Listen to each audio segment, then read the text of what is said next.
Hello, everyone, and welcome to another Simsol webinar. I am Nicole Neese. I'm the Director of Marketing here at Simsol. Today, we're going to be covering the ins and outs of being a great CAT adjuster. First, we're going to be covering the best practices to follow when communicating with insurers. Then we're going to move into how to deal with the physical and mental aspects of working a storm. Then we're going to provide information on ongoing training opportunities for you to do before a storm. And finally, we'll cover how to work well with examiners during high stress times. All right. Now, if you do have any questions, you can go ahead and use that chat feature that I just showed you. We will address all the questions at the end of the presentation, but you can type it in at any time. All right. Now, without further ado, let's welcome our speaker, Danny, who has over 30 years of experience working storms and has worked countless CAT storms. He's going to be providing his own insight. Are you there, Danny? Yes, Nicole, thank you so much. So today we're going to learn how to be a great CAT adjuster. And let me just give you a brief explanation of what storms I have done. I started out in 1992, actually, at the storm of the century, if you remember that, the perfect storm, as they say. And I started off with that just using a DOS program, if you can remember that, and writing up our claims on our first estimating system. Now, doing a claim, it's still the same way as it was back done in 1992 when I started, is that you need to have compassion for the insured, okay? And with that, it is so important because that sets, when you make first contact with the insured, if you set the tone right, then you have the claim going in the right direction. Okay, so communication is a must. So when you go into a very small claim or a large claim, it doesn't really matter. You still have to go at it at the same pace. You still have to have proper communication with the insured. This includes, for example, call, text, or email. Try to get that together with the insured to see what their preferences are. But before you do that, a good thing that you need to do is get a hold of the FNOL, which is the first statement of loss. Print that out and get acclimated to the claim. Know if it's an elevated structure, is it a post-firm or pre-firm? So know the different types of the buildings that you're going to be doing. That way, when you communicate with the insured, it will be a lot easier to actually give them the right answers to the right questions before you get out there. Okay, so also always, for example, set your text or email within 24 hours of receiving the claim. Communication is key. And also return your messages within 24 hours of receiving them. The quicker that you can get back, the quicker that they're relieved and they don't have to call the company, okay?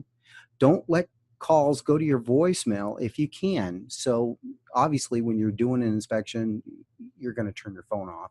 But after that, when you're back in your truck or vehicle, try to return those calls as promptly as possible, okay?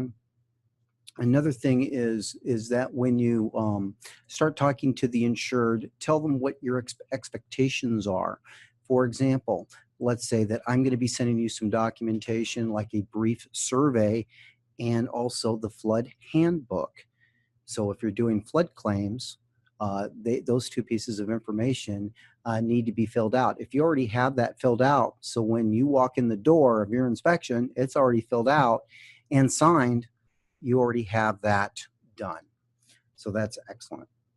So next thing that we want to do is also tell them that your expectations. So when you come in and go, well, when I first get there, I will answer all your questions at the end, but when I start to scope, I'm going to start at a certain room clockwise or counterclockwise. But once you're done, then you'll end up at the same position. Don't let the insured take you away from scoping. They'll say, oh, I want to show you this, or I want to show you that. If you tell them right up front before, say, well, listen, we're going to do this. I'm going to be doing the scope. You can tag along with me if you wish, but I'm going to have to do room by room. And then what you'll say is you work from the inside out. So you'll start in one direction, and you'll do this for all your claims. That way it's nice and easy, and it'll make a real easy scope for you when you write it down. You're not going to be distracted by the insured, okay? Now, with that, sometimes you have set reasonable expectations, okay? So you want to talk with your insureds, make sure that they understand the policy claims process on your first call. Discuss the policy limits and the deductibles. Make sure that they understand that. Look at the, if it's a pre-firm or a post-firm type of billing, tell them there might be restrictions on it, but we'll have to go through the policy with that to make sure. Kind of give them an idea of what you're going to be covering. That relieves them of a lot of stress that they're going through, okay? So also explain when should you hear in making an appointment. So it's crucial that you try to make your appointments.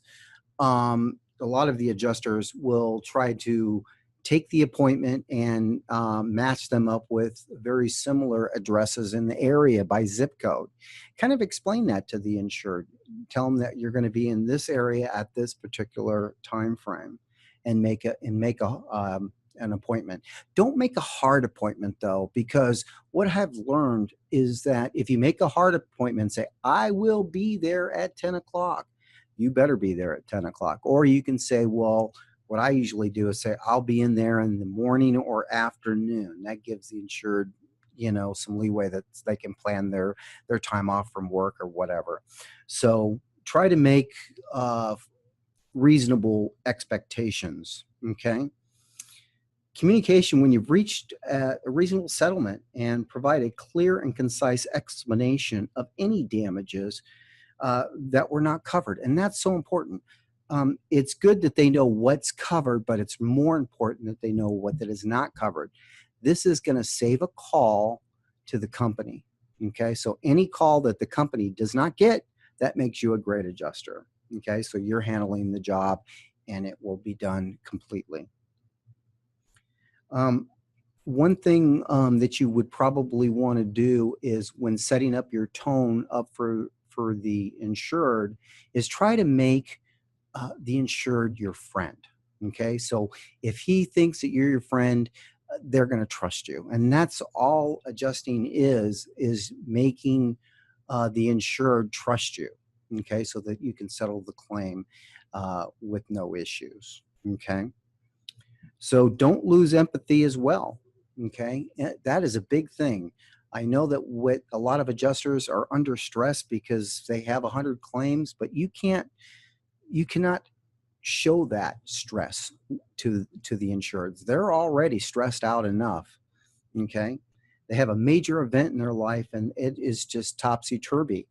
So please try to empathize and try to sympathize. So if they have a question, try to answer that question as truthfully as you can. And if you don't know the answer, then say, I will get back to you on it, or my manager will get back to you on it. But don't just let them hanging with their questions. Every question is important and must be addressed. Okay.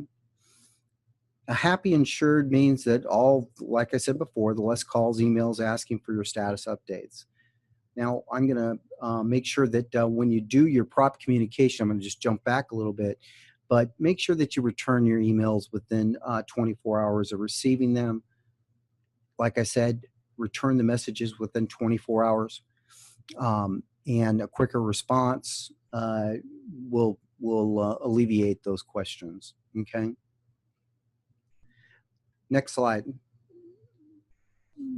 So we have, for example, the next thing that we're going to be talking about is going to be talking about spelling and grammar and email etiquette. And the reason why I'm going into this is that when you present a work product to the company, you're representing yourself, your integrity. If you have a bunch of misspelled words, the examiner and the carrier will pick up on that, and they'll say, what is this guy doing?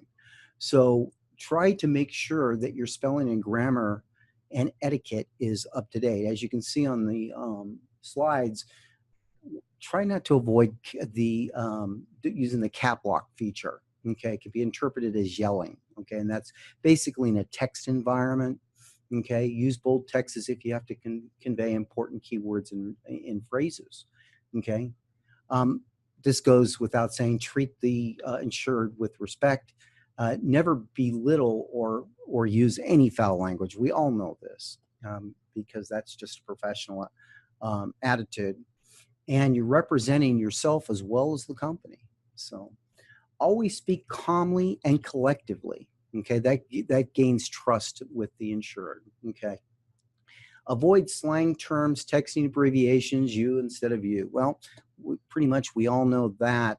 We want to communicate correctly with the insured. Also, what you want to make sure is that when you're discussing policy with the insureds, we have a lot of acronyms that are in the policy.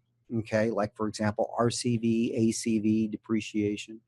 Okay, so when you start talking to the insureds, say full replacement cost instead of RCV. Say say actual cash value instead of ACV. The insured doesn't know what this is. And if they do ask, within the report, then you can then explain that to them. Okay. Possibly, avoid the use of emojicons unless your insured uses them first. We all know what they are on your phones. Okay. Be cautious when using humor or sarcasm. Has a tone. Sometimes it's lost and you think it's okay, but the insured is insulted by that. So please refrain on doing that. Okay. Remember, everything is on record. Okay. If you call the carrier, it's on record. You call the individual IA firms, it's on record. Okay. So just remember, everything has been recorded, and who knows, the insured might be recording all conversations with you. So please act accordingly. One thing you might want to do is just download a free plugin service like Grammarly to auto check your spelling and grammar for you. If you can't spell cat, that's where I would be going to. Stay mentally fit. Okay, when you're out there, you're under stress, and so you want to make sure that you don't want to get overwhelmed. Okay, you don't want to get sick out there, so you want to roll with the punches, as they say, and be flexible according to maybe a modified plan. So, for example, insured calls you up and say, "Well, listen, I'm supposed to see you at 8 o'clock. I need to see you at another time," or they call you up and say that they need to see you at another time. Well, see if you can work that in. Don't get so stressed on that. Okay. Another important thing is be able to spot falsehoods and exaggerations by the insured. They don't know what's going on. They don't know what their policy is. Maybe they don't know construction and the amount that it's about. All they know is they got flooded. And we think, or their neighbor told them, that it's going to cost you $250,000 when you know that it's not going to be over 75,000. So what you have to do is be respectful, and when you do present the estimate, it will reflect the true damage. Okay. Remember that we can only pay for what has been damaged and what is clearly owed. Well, we're always learning. And these include, for example, subscribe and read to FEMA bulletins. I can't stress this enough, that you go and check the FEMA bulletins. And even before you even go out on storm, make sure that you look at the FEMA bulletins. Another thing that you want to make sure, because the FEMA bulletins may change, and you know what the bulletin is that what they do is they change interpretation of the policy. The same policy is always in effect, but the interpretation of that policy might change. So one thing that you paid in a prior storm, you're now not paying it in this storm. Okay, so please look at the FEMA bulletins. An example of that is that backer board issue. Okay, remember with the the procedure for replacing the backer board in from a brick building exterior, so that you don't have to demo the brick building to put the wall to put that back up. So please read that little bulletin. That's a good one for you to look at. Okay. Another thing is that you want to attend the various different trade shows. Okay, and a good one is trade affiliations in organizations. One of that is NACA. So that's the National Independent of Adjusters. And what's nice about that is you can get your continuing education from there. They always have classes, especially in the ethics and things to keep up your state licenses on. Okay, so that's always good. There's other organizations out there that does well. Like, for example, if you're a public adjuster, you would have an organization called FAPIA or NAPIA, and that's for the public adjusters. It's very similar to NACA for the independent catastrophe adjusters. So that works well. Watch online webinars from the various sources. Well, you're doing that right now, just watching this webinar. Okay, there's a lot of good webinars out there as well. So, like, for example, third-party applications for roofing, like GeoEstimator is a good one. They have excellent ways to how to take their product and get a report and order it, and then apply it within the Simsol system. Okay. Take as many continuing educations as you can. That goes back up to the NACA. So if you had required education, that you can get your credits that way. So anything that you can learn, knowledge is power. So the more knowledge that you have, the easier it is to do your claims. Another thing that I'd like to bring up is when you do an estimate, okay, and it's let's say it's a quite a bit of damage, try to take it in sections. Okay, so when you scope, like I said before, you always scope from room to room, in a clockwise order. But the thing is what makes a big estimate, what makes a small estimate? It's just as many more rooms. That's basically what it is. So if you come up and you have for example, a total loss, then you can actually get acquiring the scope by various different methods. One is that we can probably see if they have any plans. You can ask the insured if they have any plans on the building. If they do not, you can go to the building department and try to acquire that. So there's some little tips there that you can do to acquire that. So if you can't measure it because it's all gone, it's on the ground, that's one tip that you might be able to do, is go in the building department and get acquired to the plans, and then actually take off from there. Okay, see if you can acquire a couple photos that was prior to the storm. Okay, so you know what kind of finishes that they had. So if that comes to be a problem, so if you can't see the finishes because they're gone, either it's a hurricane or a roof claim or a total loss, fire, or anything of such manner, such peril, then you can always try to get pictures from the insureds if that is available. Okay. And another thing is that during your first contact with the insured, you might want to say, well, when I come, if you have any pictures and preside what the damage was, then also have them give that to you at that time. That's going to save you a lot of time. And also another good thing is a general rule: if they have carpet and they threw it away, tell them to save a piece of the carpet so you can have that. Okay. So that's just a little tip on that. Learn new technologies that'll help you close your claims quicker. And this includes getting to know your estimating system like Simsol software. Okay. Getting to know your claims management system, that if you are using that, like, for example, our claims wire system. So how to send claims up through the claims wire system to the examiner. Okay. Try to use third party, like, for example, like I said, the GeoEstimator, that comes into play. And for example, contents Excel spreadsheets, learn how to import those in. Okay. Make sure your laptop is fast and reliable and has all the updates. Okay. Windows 7, Windows 8. Make sure that you have all the security protocol on there. Learn the new operating systems when they come. Don't try to learn it in the middle of the storm. I can't stress that enough. I have a lot of adjusters that call up Simsol and they're saying, well, I don't want to take an update because I'm during a storm. And likely so, they don't know what the new update would expect. So that is a good rule. They don't want to take anything if they're in storm. Okay. That way they don't say, well, this update maybe possibly caused a problem, and then they're stuck. So that's a good one. Next slide, please.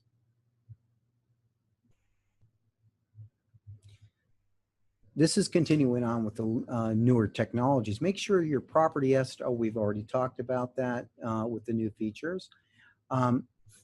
And also learn about the implement of cloud-based storage. That's a big topic these days. Simsol is going to be having a cloud storage that's going to be available, so you can always inquire on that. And that's going to take a backup of your claim, and it's going to be and if there's any change in the system, it'll take up a backup every, 5, 10, actually, I think we're sending it up to 15 minutes. So, and that is a great little piece that's going to be coming out. Next slide, please. Meet your deadlines. Now, that corresponds to work well with examiners and impress your company. Okay, and I can't stress that we have to work with our examiners, and you're going to might have to work with a plethora of different examiners, because each company might assign multiple claims to different examiners. So you're going to have to be dealing with different types of personalities. Remember that your examiner is trying to get this claim done, and it makes sense, and telling a story to the company so that the insured can get paid. Okay. And just things that make you a good adjuster on that one is, like I said before, get and meet your deadlines. Find out if your company is using any specific pricing tables and markup. When you go into a storm site, call the company, find out what markups they want to use for this storm. Also, another good tip is, if you're doing a flood claim, make sure that you have if there's a CAT number assigned, because if you don't have that CAT number or a catastrophe number assigned to the claim on your prelim, they will kick that back. So try to acquire that information. Get the company reports, logos, and cover page and total page notes. This is so important. This makes your estimate professional looking. It has the logo of the company that you're working for, makes it a nice and professional. You get the any disclaimers that you can put in on the disclaimer notes, so that informs the insured various different topics. Okay, and make sure that your total page notes are correct. Another thing is you might want to ask them if they prefer would like to see in their packets. And what I'm talking about that is that when you create your final product, okay, make sure that it's in the order that they want to submit it. This can be submitted by PDF. It could be submitted by what's known as a packet. ClaimsWire uses a packet type of technology where they pull all the print. It's just a print of the claim, but it's in the order that they want to see it in the PDF, or in a packet type, which goes up to the claims management system by the use of ClaimsWire. Okay. Another special thing is you want to make sure that they want to see how to handle sales tax, maybe a certain way. So what I mean by that is that let's say if you're on the total page and you're looking at how do you want to exclude sales tax for non-recoverable items. So if the item is non-recoverable, why do they get full replacement cost? So if they don't get that, excuse me, then you have to apply the sales tax relating to that item as well. So we do have a switch on that within the Simsol system. Okay. Ask for the company procedures, and this goes along with uploading their claims to the certain service. So, but they will inform you on order and protocol on submitting a claim. Before we end this with you, I'd like to share a couple things. Remember that the communication is by far the most important thing that you can do. If you make your insured, like I said before, your friend, your claim is going to be handled a lot easier, and the process will be a lot easier for you to submit your claim.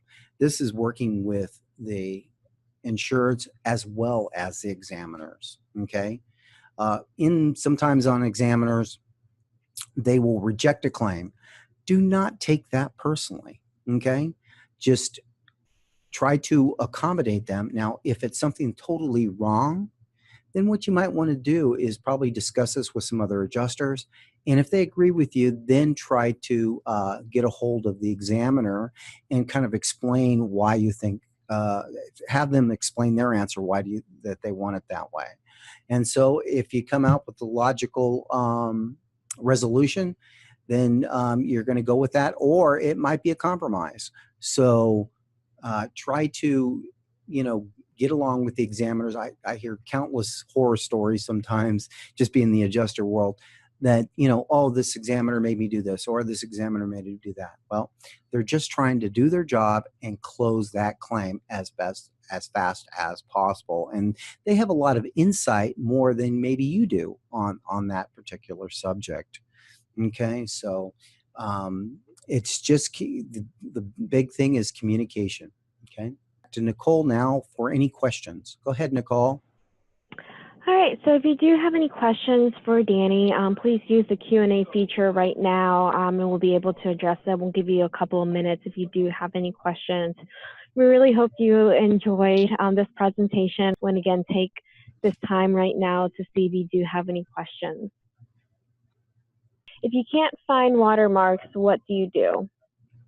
On watermarks, they do fade every once in a while. What I would probably do is go back to, sometimes the insured will have pictures of the event before your inspections. Inquire and see if you have that. Another thing that you might want to do is get a moisture meter and try to read it from there. You can probably get a somewhat of a height. The insured always insured knows what the height of water is in their house, so try to question them on that as well. How much time do you spend talking to clients before starting the scope? That varies on how much, what type of insureds they are. They want to talk to you about the claim. Probably anywhere from like 10 to 15 minutes is on the norm, but it could go into a little bit more.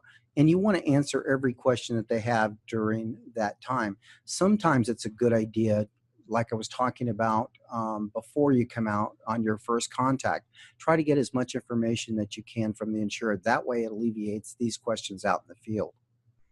How do you determine if an outside storage building is covered?